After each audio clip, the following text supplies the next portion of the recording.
I used to believe that heartbreak had an expiration date. I thought if I waited long enough, kept myself busy enough, smiled politely enough, the silence inside my chest would eventually soften into peace. I was wrong. The silence only learned how to sound like home. 6 weeks before I met the woman who changed everything, I signed the final divorce papers after 31 years of marriage. There were no dramatic speeches. No slam doors. Just 2 signatures, one polite handshake from a lawyer, and a cardboard box sitting on the passenger seat beside me as I drove back to the house that suddenly belonged to only one person. Mine. The late October air carried the scent of fallen maple leaves through the cracked window, but even the crisp breeze couldn't erase the feeling that I had somehow become invisible overnight. At 55, invisible felt like the new normal. My name is Margaret Whitmore, although everyone calls me Maggie. I taught American literature at the local high school for nearly 3 decades. I spent years explaining that every ending in a novel opened the door to another beginning. Funny how wisdom always sounds more convincing when it belongs to someone else. Every morning followed the same careful rhythm. I watered the hydrangeas lining the front porch. I brewed 1 cup of coffee instead of 2. I left the television off because empty rooms echoed less without artificial voices trying to fill them. The clock above my kitchen stove ticked louder than I remembered. Maybe it always had. Maybe there had simply been too much noise before to notice. My daughter, Emily, called every Sunday from Chicago. She worried more than she admitted. I always told her I was fine. Mothers become experts at lying gently. Fine meant I had eaten breakfast. Fine meant I remembered to take my vitamins. Fine meant I hadn't cried while folding the same blanket that once covered 2 people during movie nights. The neighborhood itself hadn't changed much in 15 years. White fences. Wide sidewalks. Kids racing bicycles after school. Dogs barking at squirrels with impressive determination. Life continued with remarkable confidence, completely unaware that mine had quietly fallen apart. Then one chilly Thursday afternoon, a moving truck stopped in front of the blue colonial house next door. I watched through the lace curtains without meaning to stare. Boxes appeared first, then potted plants, then laughter. Real laughter. The kind that escaped without permission. A young woman climbed down from the truck wearing worn blue jeans, brown work boots, and a forest green sweater with the sleeves pushed above her wrists. Sunlight caught strands of chestnut hair escaping a loose ponytail as she balanced an oversized fiddle leaf fig almost as tall as she was. She laughed again after nearly losing her grip, and somehow that sound drifted across the yard more easily than the cold October wind. I told myself she was simply the new neighbor. Nothing more. I turned away, reached for my coffee mug, and reminded myself that some chapters belong to younger women now. 10 minutes later, someone knocked on my front door. For a moment I simply stood there, my hand resting on the brass doorknob as though opening it required more courage than signing divorce papers. When I finally pulled the door open, the young woman from next door smiled with an expression so genuine it caught me completely off guard. Up close, she looked even younger than I had guessed, though there was something quietly steady about the way she carried herself. She balanced an empty pie dish against one hip and tucked a loose strand of chestnut hair behind her ear. "Hi," she said with an embarrassed laugh. "I think I accidentally packed my toolbox at the very back of the truck, and I was wondering if you might have a screwdriver I could borrow. I promise I will bring it back." I blinked once before remembering how conversations worked. "Ido," he answered. "Give me just a second." The toolbox still sat beneath the kitchen sink exactly where my former husband had always insisted it belonged. Funny how objects stayed loyal long after people left. I carried it to the front door and handed it to her. "You can keep the whole box until you finish unpacking." Her eyes widened. "Seriously? That would save my day. Thank you so much." She extended her hand. "I am Claire Sullivan." Her handshake was warm, confident, and refreshingly uncomplicated. "Margaret Whitmore," I replied. "Most people call me Maggie." "Nice to meet you, Maggie." The way she said my name sounded effortless, almost as if we had already met somewhere years ago and simply forgotten the details. She glanced toward the moving truck where another stack of boxes waited patiently in the driveway. "I owe you one. Once I figure out which box has my coffee maker, I will bring you a proper thank you." I smiled politely. "That is not necessary." She grinned. Maybe not. But I am going to do it anyway. Before I could answer, she hurried back across the lawn with the toolbox swinging gently beside her. I watched for a second longer than I intended before closing the door. The house felt strangely different. Not louder. Not happier. Just interrupted. My afternoon routine refused to settle back into place. I picked up the novel I had been pretending to read for 3 days, and reached the same paragraph 4 separate times without absorbing a single sentence. Outside, I could hear the steady rhythm of furniture being moved across hardwood floors, followed by laughter that drifted through the cool autumn air. Around sunset, I stepped onto my porch to bring in the wind chimes before the temperature dropped below 50 degrees. Claire was kneeling beside a flower bed, brushing dirt from her hands after planting a row of purple mums along the front walkway. She looked up immediately and waved as though she had been expecting me. "Your garden is beautiful," she called across the yards. I looked at my neglected flower beds and almost laughed. "It used to be." She tilted her head thoughtfully before answering. "No. I think it is just waiting for someone to believe that again." I carried the wind chimes inside, but her words stayed with me long after the front door clicked shut behind me. The next morning I found the toolbox sitting neatly on my front porch before I had even finished brewing my coffee. Resting on top of it was a small paper bag from the neighborhood bakery with a handwritten note folded beneath the handle. "Thank you for rescuing my first day in the neighborhood. I highly recommend the cinnamon rolls. Claire." I smiled before I realized I was smiling. It had been months since something that simple had reached me. The cinnamon roll was still warm, the sweet smell of butter and cinnamon filling my quiet kitchen as sunlight slipped through the windows above the sink. I poured another cup of coffee without thinking, then stopped halfway across the room. There was no second person waiting at the table. Old habits had remarkable patience. Around noon I decided the flower beds deserved at least an honest attempt. I carried gardening gloves and a rusty trowel into the front yard, expecting nothing more than an hour of pulling weeds. I had barely knelt beside the roses when I heard cheerful footsteps crossing the grass. "You started without me," Claire said, holding 2 bottles of iced tea and wearing the same worn work boots now dusted with fresh soil. I looked up confused. "Without you?" She laughed softly. "Yesterday I told myself those flowers needed someone to believe in them again. I figured I should help if I was going to make inspirational speeches across property lines." Before I could protest, she knelt beside me and began loosening the earth around the rose bushes with careful hands. We worked in comfortable silence for several minutes. The only sounds were birds settling into the oak trees and the occasional scrape of metal against damp soil. It felt surprisingly peaceful. "You know a lot about plants," I finally said. She shrugged. "My grandmother raised me in North Carolina. She believed every problem looked smaller after an hour in the garden." She brushed dirt from her fingertips and smiled toward a cluster of faded lavender. Turns out she was usually right. I told her about my years teaching literature, about the students who pretended to hate reading until one novel unexpectedly changed their minds. She listened without interrupting, asking thoughtful questions instead of waiting for her turn to speak. That alone felt rare. Time drifted by unnoticed until my knees reminded me that I was 55, not 25.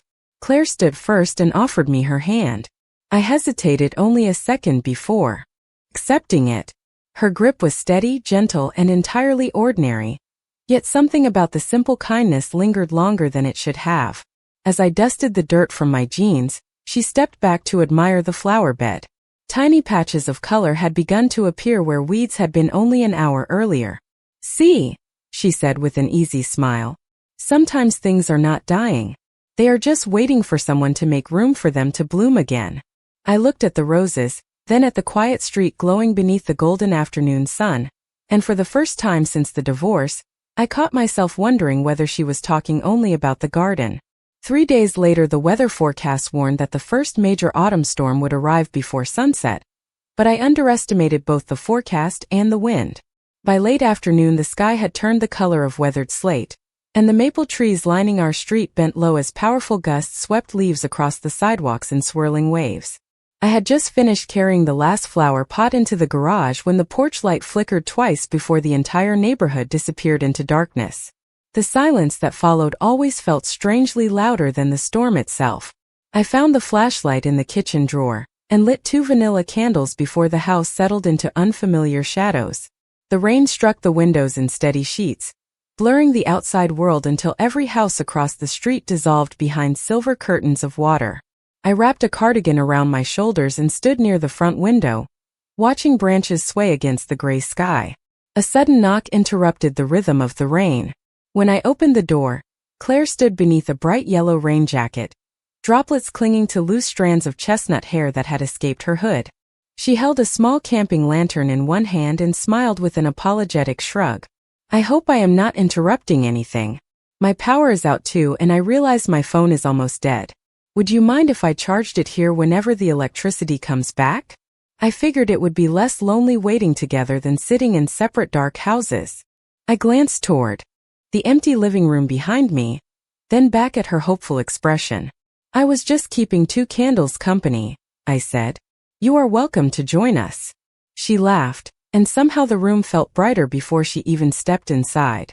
I found another candle while she placed the lantern on the coffee table, its soft glow blending with the warm candlelight. Outside, the storm continued its steady performance, but inside the house time slowed into something gentle. We talked about everything and nothing. She told me about restoring old furniture she found at estate sales, explaining that every scratch carried part of someone's history. I admitted that I could never pass a used bookstore without walking inside because I always wondered whose hands had turned those pages before mine. That makes sense, she said quietly. You seem like someone who notices stories other people miss. The compliment settled somewhere deeper than I expected. Later I remembered a forgotten container of homemade vegetable soup in the refrigerator. We warmed it on my small gas stove, grateful that at least one appliance still worked without electricity. We ate at the kitchen table by candlelight, listening to rain tap gently against the windows. There was nothing remarkable about the meal, yet I could not remember the last time dinner had felt less like a routine and more like a shared moment. As Claire reached for the basket of crackers, our hands brushed for the briefest second. Neither of us pulled away dramatically. Neither of us spoke about it. We simply smiled, almost shyly, before finishing dinner. Yet long after she looked back down at her bowl, I realized the quiet inside my house no longer sounded empty. It sounded as though it had been waiting for another voice all along. When the power returned just after midnight, neither of us rushed to celebrate. Claire unplugged her phone, but instead of standing immediately, she lingered by the kitchen window, watching raindrops slide slowly down the glass. Storms always make the world feel brand new the next morning, she said softly. I looked outside at the dark outline of the maple trees and answered without thinking. Sometimes they just show you what managed to survive. She smiled at that, a quiet smile that reached her eyes before she slipped on her rain jacket and stepped onto the porch. Good night, Maggie. I watched until she disappeared into the neighboring house, then closed my front door with a feeling I had almost forgotten existed. I was looking forward to tomorrow. That realization unsettled me more than the storm ever could. Over the next 2 weeks, our routine slowly began weaving together without either of us planning it. Some mornings I found fresh herbs sitting on my porch with a handwritten recipe tucked beneath the twine. Other afternoons I would notice Claire balancing on a ladder while repainting her shutters, only to wave me over for an opinion she probably did not actually need. We started sharing small pieces of ordinary life. She discovered I made the best chicken noodle soup she had tasted since her grandmother passed away. I learned she played old vinyl records while working because silence made empty houses feel too large. Every conversation revealed another unexpected similarity, hidden beneath nearly 3 decades of age between us. One Saturday morning, the local farmers market filled the town square with music, pumpkins, handmade candles, and fresh apple cider. I almost declined when Claire invited me.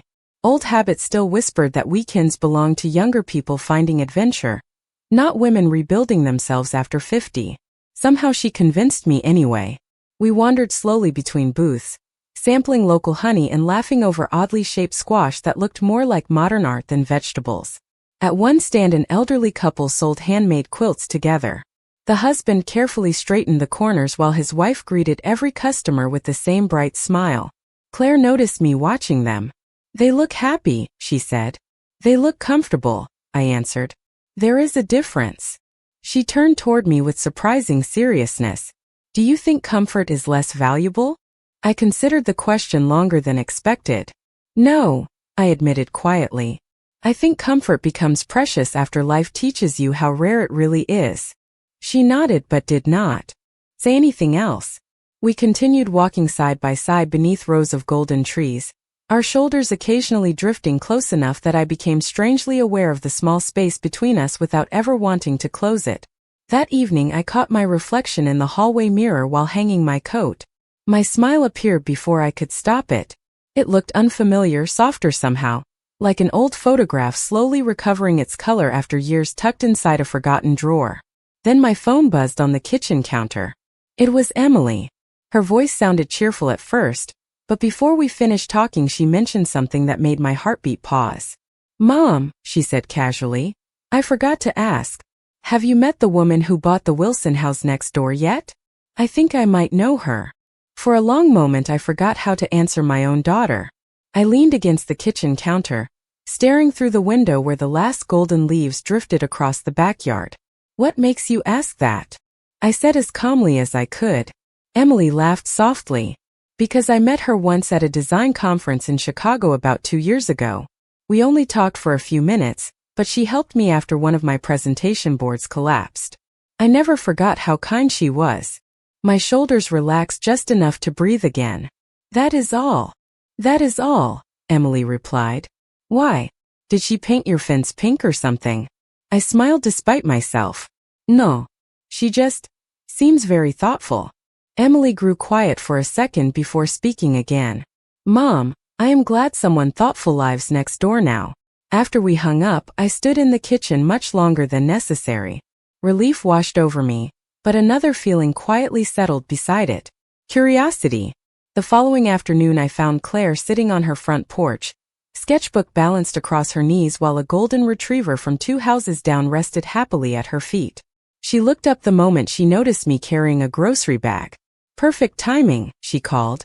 "I have been trying to decide whether this porch needs another fern or whether I have officially entered eccentric plant lady territory." I laughed. "There is no such thing as too many plants." "Excellent," she said. "I was hoping you would say that." She walked over and effortlessly lifted the heavier grocery bag from my hand before I could protest. "You do not have to do that," I said. "Probably not," she answered with an easy smile. "But I want to." We carried the bags into my kitchen together. While I unpacked vegetables, she examined the old cookbook resting beside the coffee maker. "You actually cook from handwritten recipes?" she asked. "Almost every week." I smiled as I turned the worn pages. "Some recipes taste better because someone you loved left fingerprints on them." She looked at the faded notes in the margins with quiet respect. "Would you teach me one someday?" The question felt strangely personal, though she had asked it with complete innocence. "I would like that," I admitted. We spent the next hour making apple crisp from my mother's recipe. Flour dusted the countertop. Cinnamon filled the air. Claire insisted on peeling every apple by hand because, according to her grandmother, imperfect slices held more flavor. I told her that sounded scientifically impossible. She shrugged with a grin. "Maybe. But grandmothers are allowed to ignore science." We laughed together, and the sound echoed warmly through the kitchen that had once felt unbearably empty. As the dessert baked, she wandered toward the bookshelf in my living room, stopping in front of an old framed photograph from my retirement party. "You look happy here," she said gently. I joined her, studying the smiling woman frozen behind the glass. I had forgotten what she looked like. Claire turned toward me, her expression unusually quiet. "I do not think she disappeared, Maggie. I think she has just been waiting for someone to remind her she is still here." Before I could answer, the timer on the oven chimed, saving me from responding to words that had reached somewhere I had spent years carefully protecting. The apple crisp disappeared faster than either of us expected. Claire insisted the credit belonged to my mother's recipe. I insisted it belonged to her impossible confidence with cinnamon. She left that evening carrying half the leftovers in a glass container. I pretended I did not mind lending her. The next morning she returned it washed, polished, and somehow accompanied by fresh coffee from the little cafe downtown. That became another quiet habit neither of us officially acknowledged. Some mornings she brought coffee. Other mornings I baked blueberry muffins or banana bread because I happened to have extra. The truth was I started buying extra on purpose. November settled gently over the neighborhood. The maple trees stood nearly bare now, their branches reaching across pale gray skies like careful sketches. One Saturday, the community association organized a holiday decorating afternoon in the small park at the end of our street. Claire convinced me to come despite my usual excuses. "You spent 30 years encouraging teenagers to join school events," she reminded me. "You cannot hide from your own advice forever." I rolled my eyes, but she won anyway. We spent the afternoon hanging lights, tying red ribbons around lampposts, and helping children decorate an enormous evergreen with handmade ornaments. At one point, a little girl wandered over holding 2 paper snowflakes. "Can you help me reach?" she asked. Before I answered, Claire lifted the child effortlessly so she could hang the decoration on a lower branch. The little girl wrapped her arms around Claire's neck before running back to her parents. Claire watched her go with a smile that lingered long after the moment passed. "You are good with children," I observed. She shrugged lightly. "They usually tell you exactly who they are. Adults make it much more complicated." I looked at her for a second longer than I intended. "And who are you?" The question escaped before I could stop it. She laughed softly, though her answer came after a thoughtful pause. "Someone who spent a long time trying to build the life other people expected." Her eyes drifted toward the glowing Christmas lights overhead. "I finally decided I would rather build one that feels honest instead." Those words settled between us with surprising weight. Before I could ask what she meant, someone called her name from across the park, asking for help untangling another string of lights. She excused herself with an apologetic smile, leaving me standing beneath the old oak tree. Later that evening, we carried empty boxes back toward our houses together. The air smelled of wood smoke and pine, and our breath floated in pale clouds beneath the streetlights. As we reached my front porch, Claire hesitated. "Can I tell you something?" she asked quietly. My heartbeat quickened for reasons I could not explain. "Of course." She looked directly into my eyes, her expression open but unexpectedly vulnerable. "Meeting you has made this place feel like home much faster than I expected." I felt warmth spread through my chest before caution quietly followed behind it. 31 years of marriage had taught me how easily comfort could be mistaken for certainty. I smiled anyway because anything more honest felt far too dangerous.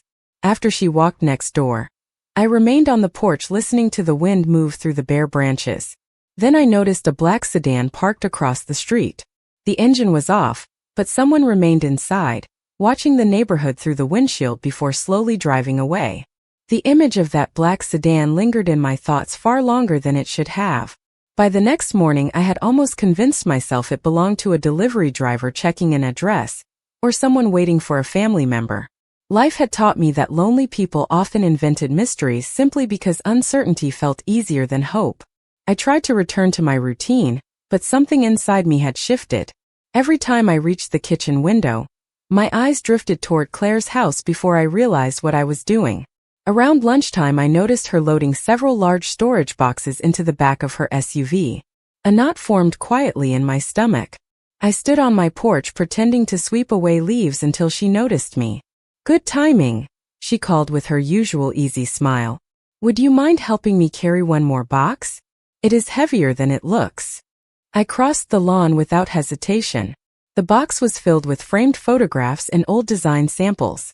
As I lifted it, one picture slipped loose and landed face up on the driveway. Before I could look away, I recognized Emily standing beside Claire, both of them smiling at what looked like a charity event in Chicago. My heartbeat stumbled.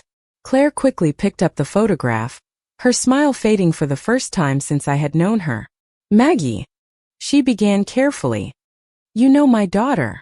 The words came out more quietly than I intended, but they carried enough weight to silence everything around us. Claire lowered her eyes for a brief moment before meeting mine again. "Yes." A cold breeze swept through the yard, carrying dry leaves across the driveway. "Why did you never tell me?" I asked. She took one slow breath. "Because it never seemed important after I met you." My chest tightened. "It feels important now." She stepped closer, not enough to invade my space, only enough to make sure I heard every word. Emily and I met once at a nonprofit design conference. We volunteered at the same event for one afternoon. We exchanged a few emails afterward, nothing more. I did not even know this neighborhood was where you lived until I signed the closing papers on the house. I wanted to believe her. Every instinct I had developed over the past several weeks wanted to believe her. But another voice, older and far more wounded, whispered that trust was always easiest before the truth appeared. You should have told me, I said softly. You are right, Claire answered without defending herself. I should have. There was no argument. No excuse. Somehow that made everything harder. I helped her place the last box inside the vehicle, then quietly walked back across the lawn. She called my name once gently, but I did not turn around. Inside my house the silence returned with frightening speed, as though it had been waiting patiently outside the door for the first crack to appear. That evening my phone lit up twice with messages from Claire. I could not bring myself to read either one. Just before midnight another notification appeared, but this time it was from Emily. Mom, there is something important I never told you about Claire, and I think I made a terrible mistake. My hands trembled as I opened Emily's message. Instead of reading it once, I read every line 3 times. Mom, I never told Claire to move next door. I never asked her to watch over you. She bought that house because she fell in love with it after accepting a design project nearby. The only mistake I made was recognizing her after she became your neighbor, and asking her not to tell you we had met. I thought it would make things awkward. I thought I was protecting your chance to make a real friend without feeling like I had arranged it. I am so sorry. I sank slowly into the kitchen chair, staring at the screen while tears blurred the words. All this time I had been so afraid of repeating the past that I had mistaken honesty delayed for deception intended. The next morning I walked outside before I could talk myself out of it. Frost covered the grass, turning every blade silver beneath the early winter sun. Claire's driveway was empty except for several packed boxes beside the garage. My heart dropped. I hurried across the yard and found her locking the front door. She looked tired, but when she saw me, she offered the same gentle smile that had greeted me the first day we met. I accepted a 6-month project in Boston, she said quietly before I could ask. I leave in an hour. The words landed like stones in still water. Why did you not tell me? I whispered. She looked down for a moment. Because after yesterday, I thought giving you space was the kindest thing I could do. I stepped closer, feeling the cold air sting my cheeks. Emily told me everything. Claire nodded without surprise. I hoped she would. We stood in silence, neither of us searching for perfect words anymore. Finally I reached for her hand, the same simple gesture that had once helped me stand from my flower bed weeks earlier. I spent so many years believing that if I protected my heart well enough, it could never be broken again, I said. What I never understood was that protecting it also meant no one could truly reach it. Claire's eyes filled with quiet emotion. I never wanted to replace your past, Maggie. I only wanted to be part of whatever future you decided you still deserved. A laugh escaped through my tears. You already are. She squeezed my hand gently, and for the first time I did not pull away from what I was feeling. We canceled her flight that afternoon. The boxes stayed exactly where they were until the following weekend because suddenly there was no reason to rush anywhere. Winter settled over our little neighborhood, but the house beside mine no longer felt separate from my own life. Some evenings we cooked together. Some afternoons we worked in the sleeping garden, already planning what would bloom in spring. Love had not erased my scars, nor had it asked me to become younger than I was. It simply arrived with quiet patience, reminding me that healing is not the moment you forget your pain. It is the moment you stop letting fear decide who deserves a place beside you. And if life taught me anything after 55, it is this. The heart does not measure love by age. It measures it by the courage to open the door when hope knocks again.